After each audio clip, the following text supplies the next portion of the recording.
Olá! Hoje a gente vai falar dele mesmo, o tão esperado Egito Antigo. Chegou finalmente mais um vídeo da nossa série das civilizações da Antiguidade Oriental. Então já curte esse vídeo, já se inscreve aqui no canal e vem comigo, vem história!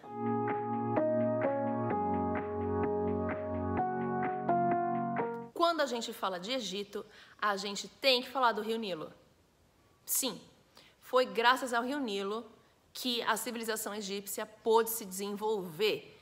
O Rio Nilo ele é considerado a dádiva da vida, porque é graças ao sistema de cheias do Rio Nilo, quando o rio enche de água, ele transborda, ele deixa o solo das margens imerso, e nesse período de cheia vai se depositando no solo restos de vegetais, restos de animais, de peixes, e quando o rio retorna, esse resto se decompõe, chamando então de humus. E o humus era um negócio muito fértil. E os egípcios vão aprender a usar o sistema de cheias do rio para a sua agricultura, criando inclusive canais de irrigação e conseguindo então desenvolver uma civilização bastante avançada para aquela época.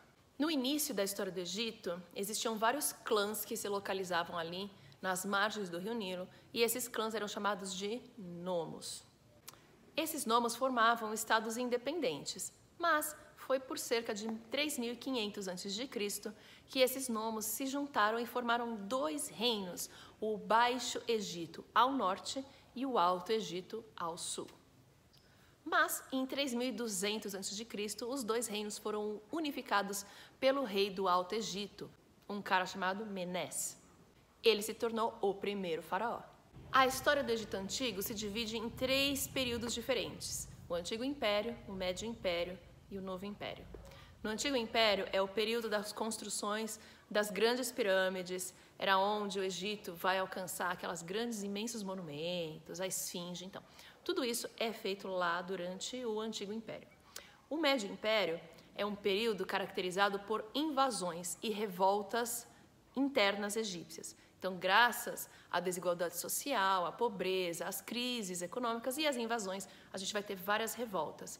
Os egípcios vão ser invadidos por diversos povos, inclusive os Hicsos, que a gente já falou lá no vídeo sobre os hebreus. O período do Novo Império foi exatamente um período em que os egípcios começaram a expulsar os Hicsos dos seus territórios e, depois disso, acabaram escravizando os hebreus que estavam por ali. Depois disso, os egípcios atingiram uma expressiva prosperidade econômica. Eles vão conquistar várias outras regiões e o comércio com outras muitas regiões daquela época vão permitir com que o Egito prosperasse. Porém, as intensas discussões e problemas e conflitos entre os faraós e os sacerdotes vão enfraquecer o Egito, que vai acabar sendo dividido lá em 1100 a.C. em Baixo Império e Novo Império novamente, e isso vai facilitar a invasão de diversos povos. E o Egito Antigo, então, sua história termina com a invasão dos assírios em 662 a.C. Depois disso, o Egito vai estar na mão sempre de alguém. Vai ser dos assírios, depois vem os persas, depois vem Alexandre o Grande, depois vem os romanos, ou seja. E com o tempo, depois de tanto povo que invadiu essa região, a cultura egípcia foi começando a desaparecer. Hoje, lá no Egito, eles não falam mais egípcio, eles não acreditam mais em vários deuses, eles não são mais politeístas como era lá no Egito Antigo. Eles perderam nem os hieróglifos mais que os egípcios escreviam, os egípcios atuais sabem o que é. A gente sabe hoje porque a gente conseguiu traduzir através dos nossos estudos científicos, mas a população em si perdeu. Hoje, no Egito, se fala árabe, porque os árabes invadiram essa região mais para frente, já bem depois de Cristo, e eles são, na sua grande maioria, muçulmanos. Então, se a gente não tivesse hoje um imenso número de coisas egípcias preservadas, tanto em papiros, quanto em monumentos e outros documentos, em paredes, etc., a gente teria perdido muito, muito mais da história do Egito Antigo. Agora vamos falar um pouquinho da sociedade egípcia antiga. Era uma sociedade que tinha uma divisão social bastante rígida, era muito difícil conseguir sair de uma classe social para outra. No topo estava o faraó, que era considerado um semideus, tá? E por isso, então, sua autoridade era inquestionável. E é por isso que a gente diz que o Egito era uma monarquia teocrática. Abaixo do faraó vinham os sacerdotes e os nobres e funcionários. Abaixo vinham comerciantes, artesãos e camponeses. E, de novo, a gente tem escravos, vai variar a quantidade dependendo da época da história do Egito, mas normalmente eram escravos de guerra. Existia uma classe social bastante específica que estava logo abaixo dos sacerdotes, que eram os escribas, pessoas especializadas em escrever de verdade. Por que existia uma profissão dessa? Porque a escrita egípcia ela era complicada. Todo mundo só conhece os hieróglifos, mas existiam 3 tipos de escrita diferentes no Egito. A gente tem a escrita hieroglífica, que é uma escrita mais formal, mais ritualística. Ela é utilizada nos rituais, nos livros religiosos e para contar oficialmente a história do Egito, tá? É a escrita mais difícil, a mais ornamentada. Exatamente por isso que ela era feita com muito cuidado. Mas existe uma escrita intermediária, que é a escrita hierática, que era uma escrita menos complicada. Ela era menos formal, ela era utilizada nas mensagens, né, nos comunicados do faraó e assim por diante. E existia uma escrita mais popular, que era a escrita demótica, essa muito mais simples, que era a escrita do dia a dia. Muitas pessoas sabiam ler e escrever no Egito Antigo, a escrita demótica. E aí, então existia mesmo bilhete, comunicado, tudo. Porque os egípcios, eles escreviam não só em paredes, em monumentos, mas eles desenvolveram o papiro, um tipo diferente, então, de papel bem antigo. O papel que a gente conhece hoje foi inventado pelos chineses, mais para frente. Tá? Mas o papiro ele era feito da folha de junco, uma planta que cresce ali nas margens do Rio Nilo, que os egípcios vão aprender a plantar para fazer papiro. Eles entrelaçam as folhas, amassam, fazem bastante pressão para tirar todo o sulco da folha e aí depois eles deixam ela secar. Aí eles lixam, claro que ela não vai ficar lisinha igual o papel que a gente conhece hoje, mas é um papel, já um tipo de papel bem legal, bem tranquilo para se usar, levinho, e ele é meio amarelado, tá? Ele não fica branco, e é esse papiro, então, que os egípcios utilizavam para deixar suas escritas, o que facilitou muito a vida deles. Na sociedade egípcia, quem construía monumentos normalmente eram os camponeses, eles ganhavam um salário para isso, tá? Além disso, homens e mulheres tinham igualdade profissional dentro do Egito. Todos eles podiam exercer qualquer função, inclusive de faraó. Já ouviu falar de Cleópatra, né? Na astronomia, os egípcios já eram bem avançados, eles conseguiam prever as cheias dos rios, eles desenvolveram um calendário de 365 dias. Na medicina, eles também eram avançados, eles escreveram vários tratados sobre o tratamento de doenças, o uso de ervas, é bem interessante. Eles tinham um conhecimento do funcionamento do corpo bem avançado, graças ao processo de mumificação. A arquitetura egípcia também é algo incrível. Os seus templos, a sua arquitetura era normalmente voltada para aspectos religiosos e a gente tem a construção das pirâmides, né? Precisamos falar das pirâmides. As pirâmides, as primeiras pirâmides, elas eram feitas de degraus, eram pirâmides de degraus. Mais para frente, os egípcios vão aprender a fazer pirâmides lisas. Então, eles vão fazer a pirâmide bonitinha de degrau, depois eles vão cobrir com uma camada de calcário e lixar. Então, as pirâmides de Gizé, que são as mais famosas, as 3, Quéopes, Quéfren e Miquerinos, que estão lá na cidade do Cairo, morro de vontade de visitar, elas eram brancas, elas eram lisinhas e brancas, elas tinham uma camada de calcário por fora. Imagina você chegar lá no Cairo e ver como era antigamente essas pirâmides brilhando no sol. Gente, era um atestado de riqueza do Egito Antigo, não é à toa que os egípcios vão deixar de construir essas pirâmides. Por quê?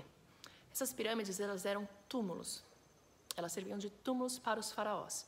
Sim, eles construíam a pirâmide e dentro eles construíam as câmaras funerárias aonde ia ser enterrado o faraó e também a rainha, ou se fosse um faraó homem, no caso.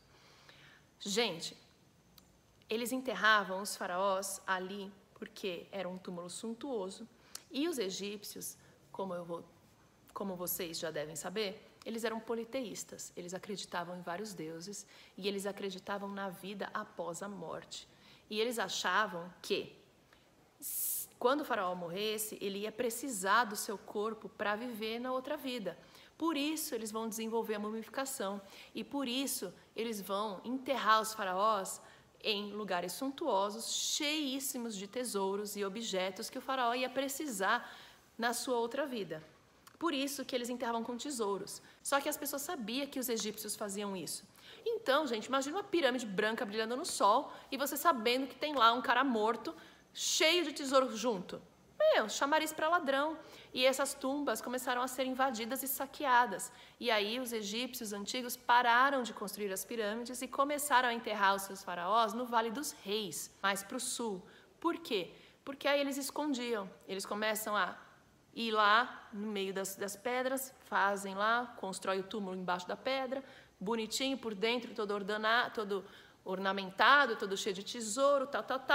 E aí eles fechavam e matavam as pessoas que tinham construído e quem sabia da localização da tumba. Tudo isso para evitar que essas tumbas fossem roubadas. Podem achar isso exagero, mas se eles não tivessem feito isso, a gente não encontraria até hoje tumbas fechadas, lacradas, sem nunca ninguém ter entrado e sem terem os tesouros roubados. Hoje a gente consegue achar tumbas preservadíssimas e isso é importantíssimo para o estudo do Egito Antigo.